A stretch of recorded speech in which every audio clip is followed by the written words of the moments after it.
It's Danny Flexen here for Seconds Out. Delighted to be joined by my good friend, Hall of Fame promoter Frank Warren. Frank, how you doing on this fine Sunday morning? I'm recovering. I had a very late night last night. I'm recovering. Frank's had a heavy night, not boxing related though, a fun night at least. No. It's, I had a night out with a couple of friends and my wife and a couple of friends, and yeah, we went to see Tim Vine show, which is hilarious, absolutely hilarious.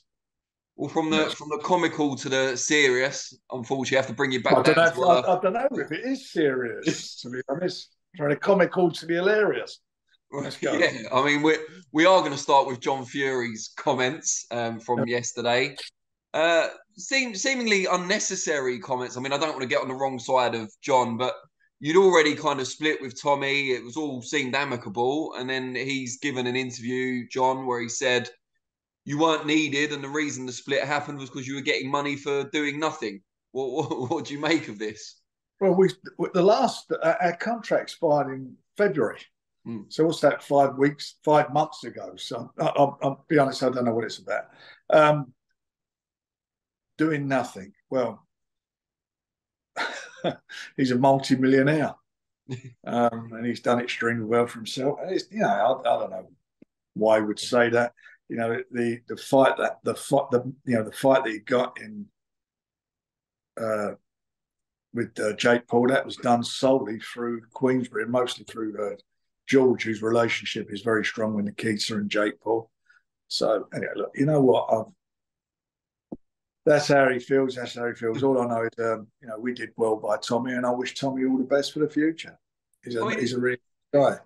In John's credit, he did say, you'd worked really well together previously in the start of Tommy's career, but he just felt that now Tommy's moving into that influencer side rather than traditional boxing. You weren't needed anymore. You'd outlived your usefulness, I guess, was the point. Yeah. Well, whatever that. He didn't threaten to give you a clip around the ear, though. So at least there's that. Okay. He has a habit of doing that. Yeah, I'll be able to sleep tonight then. Yeah. I think he's directing that towards Sugar Hill and Eddie Hearn at the moment, so you're safe. Okay. Right. I'll leave them to it. Let's move on to some fights that have actually been made. You've got Daniel Dubois challenging Oleksandr Usyk out in Poland next month. We were at a press conference. I was at the press conference last week. We had Eamon out in Poland on Monday as well last week. Certainly got a lot spicier, a lot more interesting at the London press conference. Very well attended as well. What did you make of Usyk? Because a lot of his comments seem to refer more to Tyson Fury than they did to Daniel. We don't think he's overlooking Daniel because he's a consummate professional, but is that a concern for his camp? I don't know. I mean, I want to put this to bed once more because it's becoming very tedious, this situation with him and Tyson. It is tedious because it seems to have got taken a life of its own, Dan, and the facts are different than what is out there and what's being said. And I took him to task on it, Alex, and when we did the round table, I asked him a direct question. He was asked a question by Carl Frampton. And Carl asked him why he'd been inactive. And then he came back and said it was because of the situation with Tyson. And really, that's quite disrespectful, by the way, the fact that we were there to talk to Daniel and him. But anyway, that's what came up. And I answered it. And I said, look, Alex, did we make you an offer? And he said yes. And I said, did you accept the financial terms? He said yes. I said, then you changed your mind over what your words, not mine, some small points. I said, and then you went and done a deal with Skills Challenge in Saudi, and you've told everybody that you were fighting in December. We made you another offer. I think it was just before we announced the fight with Ngannou. Again, made you an offer, and you turned it down. And there are many interviews out there. Certainly one that I showed and quoted was he said, we're with the Skills Challenge and we'll be making an offer to you, or to Tyson, I should say, and it'll be a take it or leave it offer, and this is what it's going to be, and so forth. And he said that offer would be made, and this was back in very beginning of June, after this was bouncing backwards and forwards. And I said to him, and you never made an offer. We never had an offer of you. We never had an offer from anybody. Never once have we had an offer. And we're the only ones who are making offers. And we've made you a couple of offers. And it's not going to happen now in December because there's no date in December for it to happen. So the objective was, and take out all this greedy belly stuff, was that Tyson said, it's not going on in Saudi. We know it's not going to go on Saudi this year. So do it at Wembley. And it is what it is. It generates what it generates. But, they got it in their head they're going to get paid 70 million. And that is why it didn't happen. I mean, these are their words that they've signed up to go to Saudi. Subsequently, we lobbied the WBA for the mandatory, and as we know, we are where we are now with Daniel, and I think Daniel's going to upset that apple cart anyway. So it wasn't down to Tyson at all, it's down to them, and it's all about the expectation of what they think they were going to get in Saudi in December, which is now, as we all know, not happening. And it's the same thing with Joshua, not once, but twice this year, once last year, and this year on a couple of occasions. We made him the offer 60-40, but he was again in a position where they was going to do this big double header in Saudi, and he was going to be fighting against Deontay Wilder, and that obviously is not happening now because of the situation with, that they put the show back till February, March. So then he's now made his fight with Dillian, or I think, I think we'll beat him. I hope he beats him, and I really would like to see him win. But being very truthful about it, as I said, that was a fight that I don't understand, because Tyson fought Dillian last year and won that fight really well, really well. So I don't understand what Joshua's ambitions are. Why isn't he fighting for the WBC title on a 60-40 basis rather than fighting a guy who Tyson, took to school last year? So that's it. So Tyson's wanted both of those fights. Then it's, well, why don't he have his mandatory? Well, he does know he's mandatory because Dillian, Whyte and Ruiz have been ordered by the WBC. Wilder, Ruiz. Sorry, I put that's right. Wilder and Ruiz have been ordered by the WBC, and they've been negotiating forever. So there isn't a mandatory there. And Ruiz, we had approached previously, and he asked for $20 million to fight at Wembley, which is ridiculous. So that's where we are. That is the truth of everything. And I said right at the end to Alex Krasik, and this applies to Hearn as well. None of you have made an offer to Tyson. There's not been one offer. There's not been one written offer from this year from Skills Challenge, because they said, and they've been very honest, that they've not been in a position to do it until next year.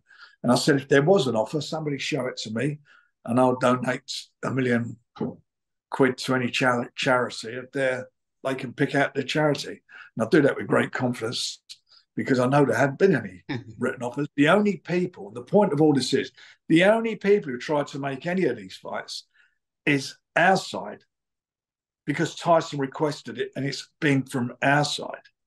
No one else, not one other person, has tried to make these fights. Nobody. And when we were very close to get it done, Usyk's side walked away because, as I mentioned, they've done this deal with Skills Challenge, and they said they walked away because enough was enough. There was 4 small points, and that's why they walked away. And there, you go and check all these videos up, and that's what it is. So that's where we are on this.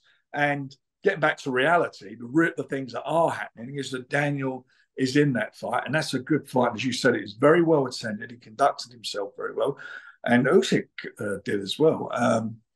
And I think we're going to get a real fight. And I think the one person more than anybody in that room who knows it's going to be a real tough fight is Usyk, because he's no fool. He's absolutely no fool. Great, probably, this century's best cruiserweight, and he's a consummate professional. But he knows that this is going to be a good fight, a tough fight. So I know you believe Daniel's going to spring the upset, but just hypothetically, Usyk retains. How much chance do you give there of him and Tyson in the spring of next year? Well, look, they've gone where they've gone, and we've done a deal. Well, Tyson actually, we've done the deal with Tyson and His Excellency and Dr. Ricard, and the first fight will take place in October, where it'll be in a big event against Ngannou, and then afterwards Tyson comes through. I'm sure we'll be in a position to make that fight if he comes through Daniel. Let's talk about Tyson and Ngannou, as we've mentioned it a couple of times already. You've said several times it's a big event. I don't think anyone denies that. Tyson's going to make a huge amount of money. From a sporting competitive perspective, what sort of odds would you give on Ngannou winning the fight? Look, I think I'm not going to make anything up or tell any porcupines. I genuinely believe that Tyson beats any of the heavyweights at this moment in time out there. I think he beats all of them, whoever they are. And I think Ngannou, who is according to the Guinness Book of Records and his publicists and so forth, is the hardest punching fighter out there. Has the hardest punch. It's been recorded. So we know if he can whack. Question is, can he land his punch? And more importantly, how's this fight going to pan out? Because I can't see him outboxing Tyson, because Tyson, I think, outboxes all of them. So he's going to have to come and let all the bombs go. He's going to have to let those punches go. So it's going to be exciting. I think it would be exciting. It's going to be the biggest event I've been involved in, because it's a broad spectrum. Last week when we announced it on Twitter, Tyson was trending at number 1 and Ngannou was trending at number 2. So there is that massive audience there. It's not just this narrow audience. This is a worldwide audience of people who like martial arts, they like boxing, and obviously they like events. And they're going to tune into this because it is going to be a great event. It's the opening of the Riyadh season, which is a multi-million pound sequence of events, and this is the first one. I mean, it's a huge thing in the Middle East, well, in the world, with some fantastic events on there, and Tyson's opening it up. So you can imagine, the promotion and everything that's going to be around this. And when we get the press conference on, I hope in the next week or so, you get the two guys together. It's going to start. Actually, there's going to be some reality, and there's going to be a lot of questions. That once people want to ask, they can ask both the guys involved. This is a massive opportunity for sport in general. That these guys can open up a new avenue to make big fights in Saudi. We haven't got to go to one place. It now shows there are other ways to put these fights together and make them happen for phenomenal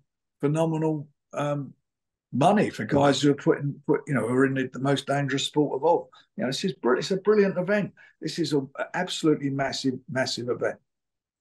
Can you understand, though, why some people are frustrated that the WBC heavyweight champion will go at least a year, it seems now, without defending the title, without having a traditional boxing opponent?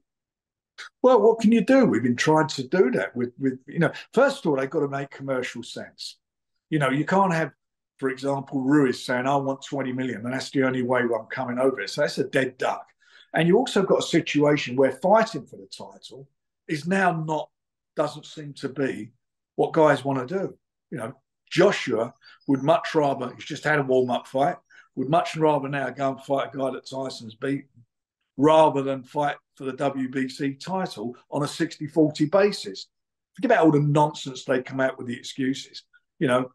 We went down that road last December. We wasted a lot of time on it. Only for one person, on the other side was honest about it, saying he never thought it was going to happen.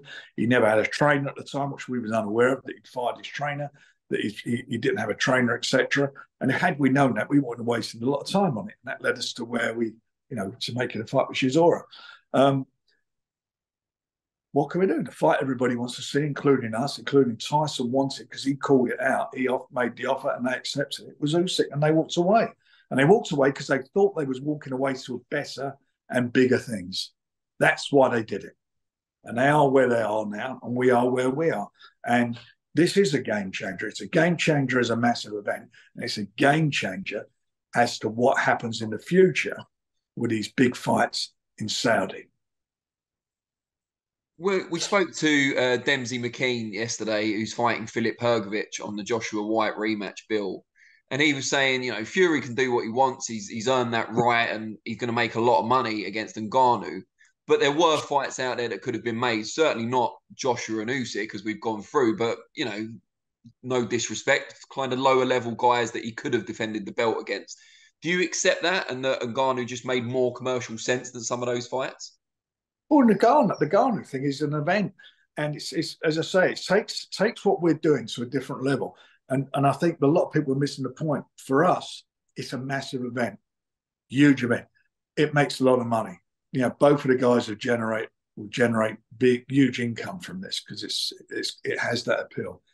But for me, it's another avenue to make these fights happen. We're not going to be we're not look we. The fights for me, I would like in an ideal world, let's get them on, put them on at Wembley.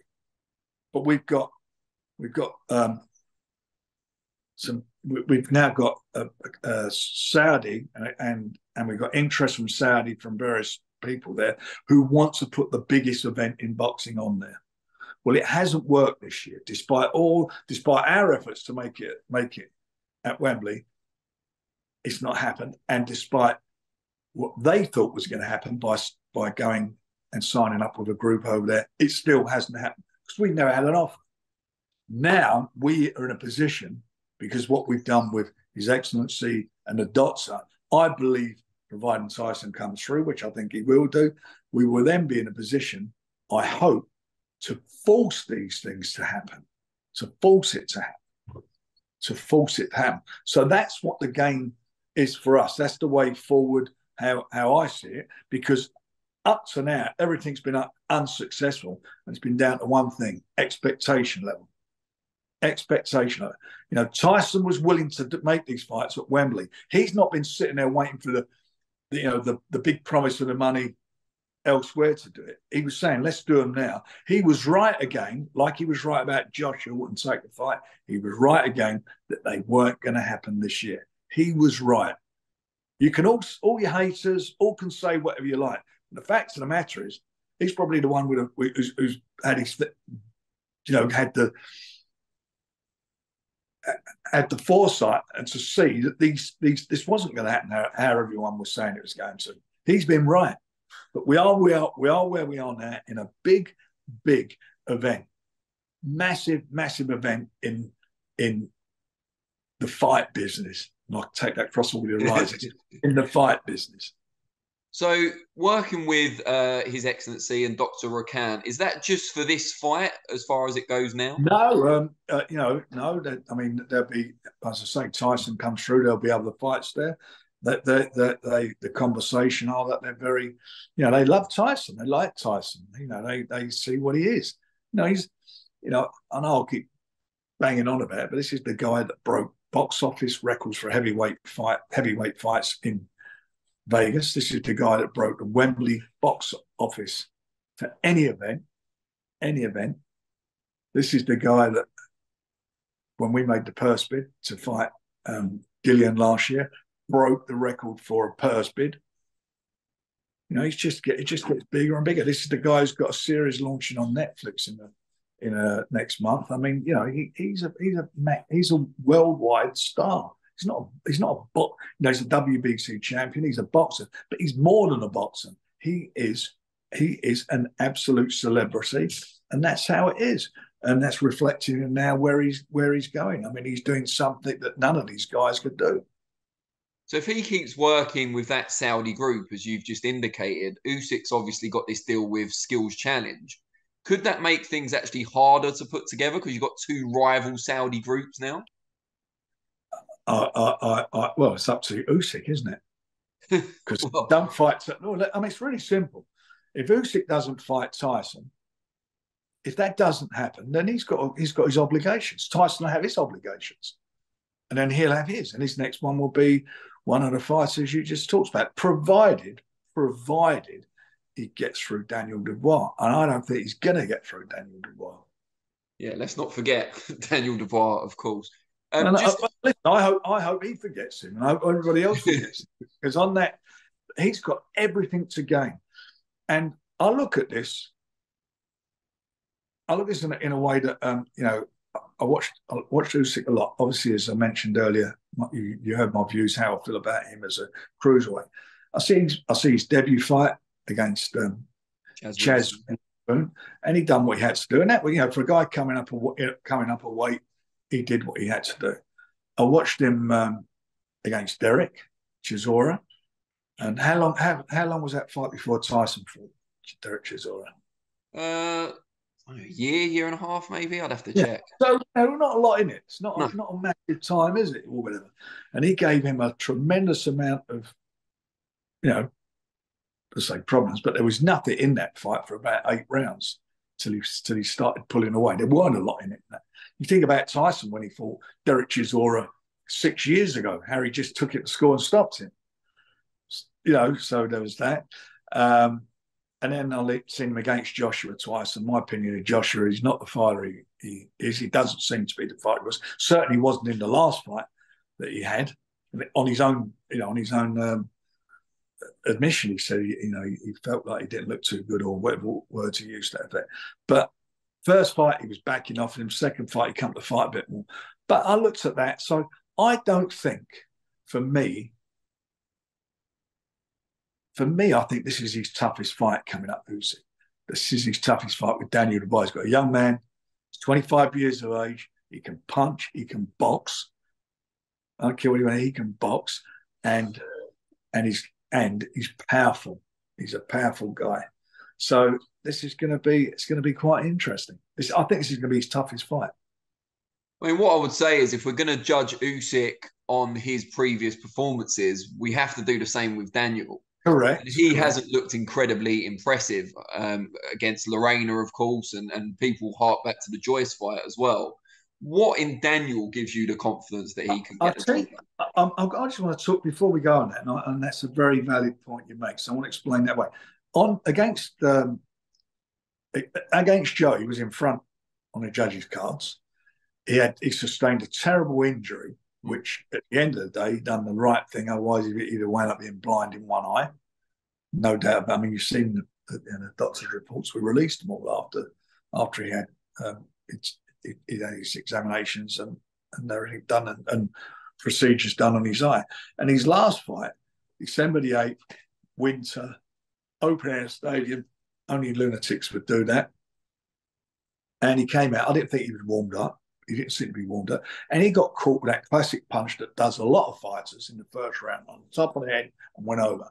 In going over, he tore all the ligaments in his leg, and he didn't get knocked down another 2 times. I mean, he got up. It wasn't like he was all over the place or spark out or anything. He got up, but he tore all of his leg. He tore the ligament in his leg, which he's had a lot of. He's had operations treatment on that, and I thought that he weren't going to be able to carry on, but he showed in that fight a tremendous amount of grit.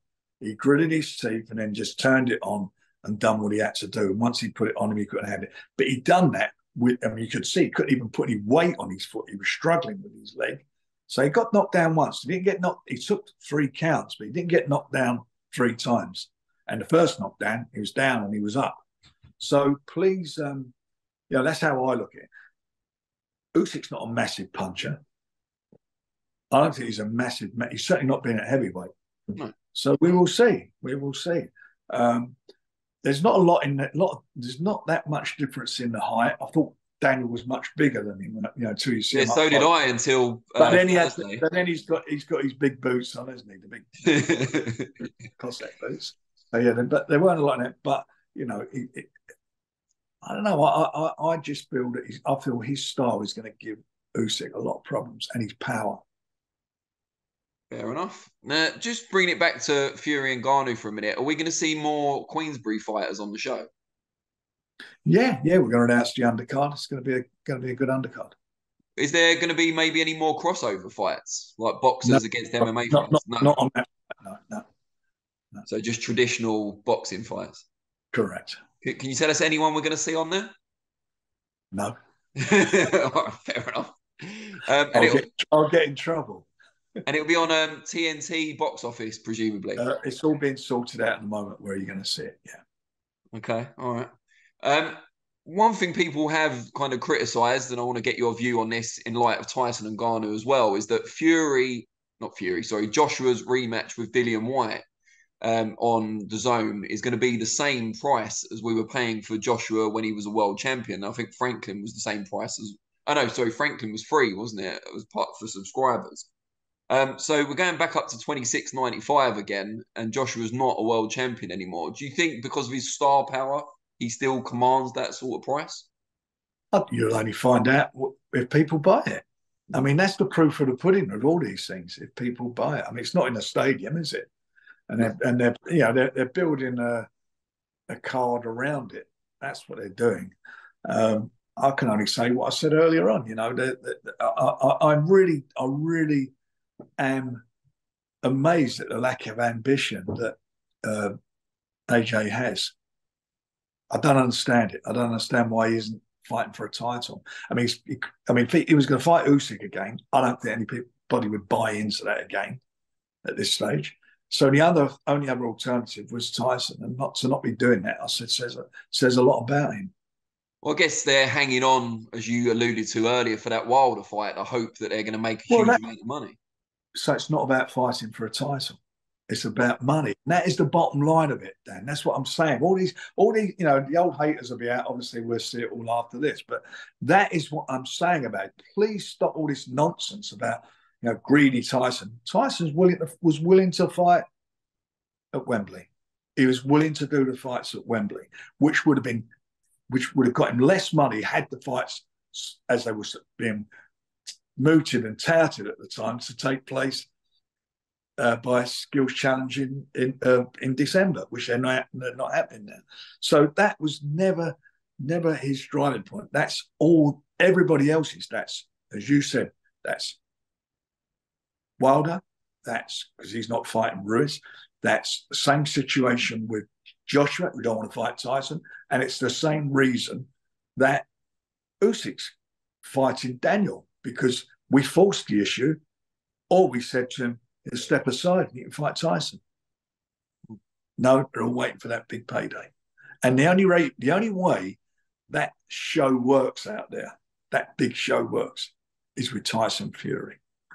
But you must kind of have some sympathy for that, because obviously Tyson's not fighting Martin Bakole in the O2, is he? He's fighting Ngannou in Saudi Arabia because of the money, because it's huge. Well, that's exactly what I said, but it's a bit more than that. That is an event. We're involved in this event, and also for us, it's a door, it's a gateway to open up, to then not have to have all this division all be in a position it's in where it's been frozen for the last year because of the expectation levels of people who were, whoever they were going to fight. It's going to be opened up now. So it'll be opened up so that the man you've got to fight, the one you're going to have to fight, is Tyson. That's where the big money is with Tyson. And with the group of people, with His Excellency and with the good doctor, we're in a position now to say, come on, fellas, you want this? This is where you got to come. If you won't fight at Wembley, then we'll come to you. Good stuff. Frank, I'm going to let you get on with your recovery from your big night last night. We've seen your dog and your wife both make small sheepish cameos. Oh, really? in this interview. Well, you'll have to send some what do you call it for me? So the forms so they can sign them. Forms, yeah. Well, they were both very quick in moving out of shot as soon as they realised you were on the Zoom call. So yeah. But best wishes to all your family, and let's catch up in person soon. Have a lovely day, and I look forward to seeing you, Dan.